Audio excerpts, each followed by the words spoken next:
우리 학생들이 이제 공교육만으로도 충분히 좋은 대학, 원하는 대학을 갈 수 있다고 느껴지시는지. 필요하죠.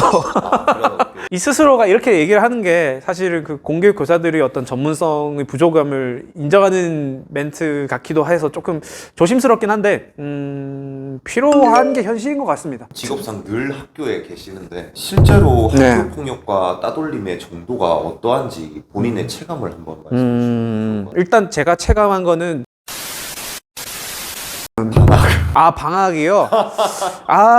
예, 좋은 질문이신데 저 방학 때 온전히 쉬어본 경험이 별로 없습니다. 정말? 네, 주변 친구들이 그런 얘기 참 많이 해요. 너는 그래도 방학이 있지 않냐, 방학 때 꿀 빨지 않냐, 이런 얘기를 많이 하시는데 케바케일 수도 있어요. 편하게 이제 하시는 경우도 있는데 저 같은 경우는 온전히 쉬어본 경험이 별로 없습니다. 또 고등학교 같은 경우에는 이제 뭐 방학 보충 수업 같은 것들도 막 1, 2주 하고 하거든요. 또 지나면 또 그냥 그때부터 쉬겠지 하는데 또 아니에요. 학교생활 기록부라고 해서 이제 그거 작성을 해야 되는 것도 있고요. 이제 자기 개발을 위해 가지고 막 연수를 이리저리 막 다니셔야 되는 그런 분들도 막 많이 있고. 방학이라고 해서 무턱대고 그냥 쉬어버리는 게 아니라 하던 일을 다듬지 않으면은. 저한테 돌아온다기보다는 학생한테 돌아가죠.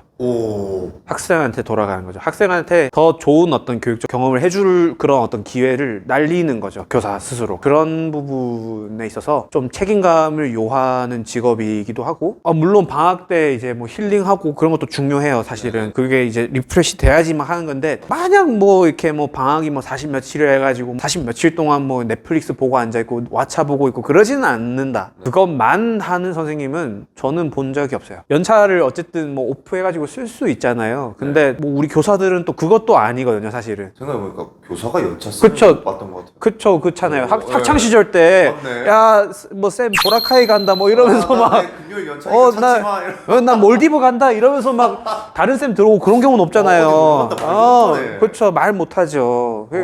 그런 애환이 있습니다. 웹툰 보시나요? 웹툰? 이 요일별 웹툰 베스트가 전부 다 양아치를 참교육하거나 아니면은 뭐 양아치한테 따돌림 받는 왕따가 극복해서 양아치를 참교육하거나 이런 주제들이 다 1위, 2위예요. 직업상 늘 학교에 계시는데 실제로 학교 폭력과 따돌림의 정도가 어떠한지 본인의 체감을 한번 말씀해 주시면. 일단 제가 체감한 거는 그 정도는 아니다. 저 같은 경우는 그래요. 왜냐하면 학생들이 너무 좋고 착한 그런 학교여가지고 그렇게 막 심각한 그런 정도는 아닌 것 같아요. 요즘은 그리고 막 일진 뭐 이런 개념이 좀 옛날에 비해서 많이 달라졌어요. 옛날에 우리 시절 일진 이러면은 막 좀 무섭다, 뭐 잘 노는 애 막 이런 느낌 있고 막 두려움이 대상이고 그런 게 있잖아요. 요즘 일진은 어른 돼서 뭐 해먹고 살려 그러지? 이런 그 연민의 시선 같은 게 조금 더 많아졌다고 해야 될까? 같은 학생들이 그렇게 느낀다고요? 학생들한테 제가 얼마 전에 물어봤을 때 요즘은 뭐 일진 그런 개념이 없지 않니 얘들아? 이러니까는 그렇게 얘기하더라고요. 뭐 힘세고 그런 친구들은 물론 뭐 아직까지는 있죠. 그래도 학급 내에서도 뭐 나름대로 이렇게 뭐 적응하려고 노력하고 뭐 이런 친구들이 뭐 많지. 제가 들은 거에 의하면은 근데 어느 정도는 저런 케이스가 좀 있죠. 불법 그 토토라고 하나요? 근데 불법 스포츠 뭐 도박 뭐 이런 거 하는 친구들도 뭐 있고 가끔씩은 뭐 패싸움 같은 것도 있을 수 있고 뭐 집단 범죄 비스무리하게 이렇게 있기는 있는데 저는 아직 경험해보지는 않았어요. 학교 바이 학교다. 근데 하나 이거는 좀 있어요. 사이버 폭력의 비중이 좀 많이 높아졌어요. 그거는 좀 진짜 많이 높아졌어요. 저격글이라고 하죠. 찔리면 네 얘기 이런 게 너무 많아지고 사이버 불링이라고 하죠. 그런 것들을 옛날에는 막 갑자기 많이 일어나면서 막 치고받고 그런 게 좀 많았다면은 보이지 않는 뭐 전쟁을 하는데 자기들끼리 막 옛날 영화물에서 보던 그런 막 창문 깨고 막 옥상으로 올라와 뭐 그 말죽거리 그런 느낌은 많이 없어요. 요즘은 그렇게 하면 모질이 소리 듣고요. 제가 경험한 거는 그렇다는 얘기고 들은 거에 의하면 어느 정도는 뭐 있는 얘기인 것도 같아요.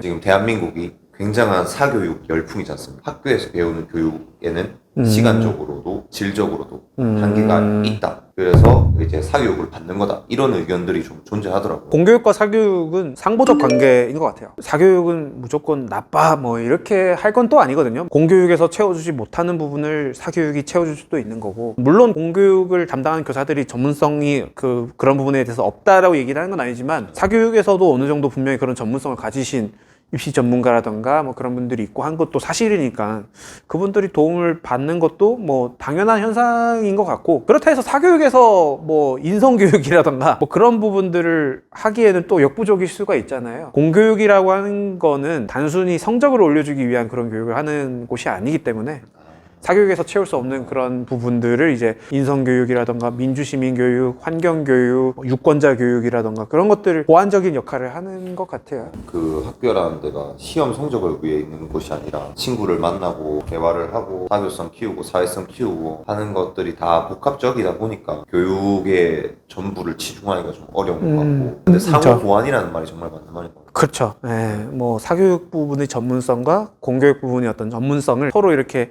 모아서 학생들에게 시너지 주는 게 맞다라고 생각을 하고, 그런 부분은 좀 문제가 될 수 있죠. 학생들이 이제 학교 와가지고는 아 이거 뭐 학원에서 다 하니까 학교에서는 그냥 뭐 잘래요 뭐 없다고 말씀을 드릴 수는 없어요. 네, 있죠. 어느 정도 있고, 사교육을 받는데 드는 비용의 어떤 문제도 있잖아요. 가정 간 격차가 생기면서 또 교육 격차가 생기는 부분이 있으니까 그런 부분을 보통은 사교육의 과도한 열풍의 문제로 지적을 하는 것 같아요. 10대들이 사교육을 받는 이유가 더 좋은 대학을 가기 위해서 가는 거라고 느껴지거든요. 본인이 체감하시기에 10대 학생들이 이제 공교육만으로도 충분히 좋은 대학, 원하는 대학을 갈 수 있다고 느껴지시는지. 필요하죠. 이 스스로가 이렇게 얘기를 하는 게 사실은 그 공교육 교사들의 어떤 전문성의 부족함을 인정하는 멘트 같기도 해서 조금 조심스럽긴 한데 필요한 게 현실인 것 같습니다. 우리 교사들 같은 경우에는 교과 전문성 관련된 교육을 막 이렇게 수능 입시하듯이만 하는 게 아니거든요. 네. 예를 들어서 뭐 사회적 소수자와 관련된 수업을 했다고 제가 얘기 드렸었잖아요. 그 소수자 관련된 교육을 할 때에도 그게 사실은 뭐 수능에 나오진 않는다라는 말이죠. 근데 그럼에도 불구하고 학교라는 공교육 기관이라는 곳에서 그런 문제를 도외시한다. 그건 또 더 아니거든요. 다양한 어떤 뭐 매체들을 통해 가지고 이야기도 나누어 보고 문제를 해결할 수 있는 캠페인 활동을 같이 해보자 뭐 이런 것도 할 수 있고, 근데 그런 것들이 사실은 입시랑 완전 직결된다고 말하기도 또 힘들죠. 그런 부분에 있어서 사교육 계열의 어떤 보완이 필요한 거고, 각자의 어떤 전문성 분야 영역이 다르다라고 조금 생각은 합니다. 사교육 현장에서 뭐 사회적 소수자에 대해서 막 얘기를 막 하고 그러진 않잖아요. 정답을 어떻게 스킬적으로 고르고 뭐 이런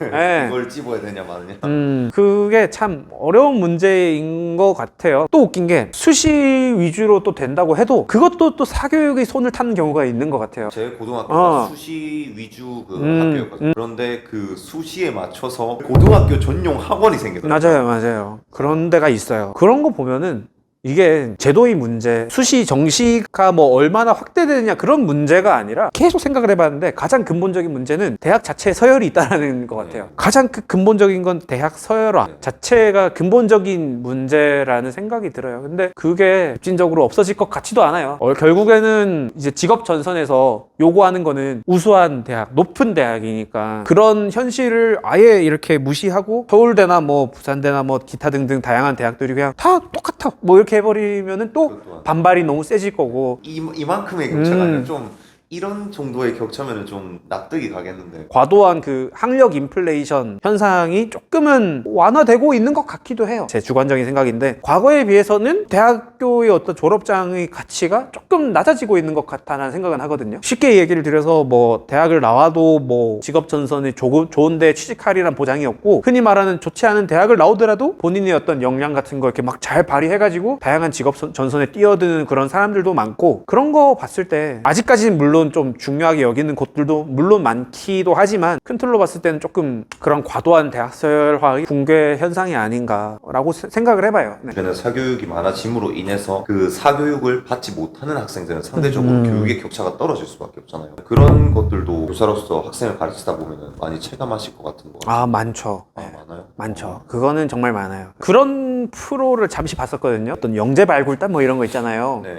그런 거 하는데 애가 수학 문제는 되게 막 잘 푼대요. 그 카이스트 뭐 수학과 뭐 친구들이랑 뭐 얘기를 해도 뭐 막힘없이 문제 풀고 그런 친구인데, 영재 올림피아드 같은 어떤 주어진 시험 같은 걸 했을 때에는 점수가 안 좋더라는 거예요. 그렇게 얘기를 하더라고요. 얘는 사교육을 안 받아서 이런 거다라고. 되게 역설적이죠. 수학적인 어떤 지적 탐구 같은 것들을 되게 좋아하고 그런 친구인데 올림피아드 문제만 보면은 못 하더라는 거예요. 왜 그러냐 했더니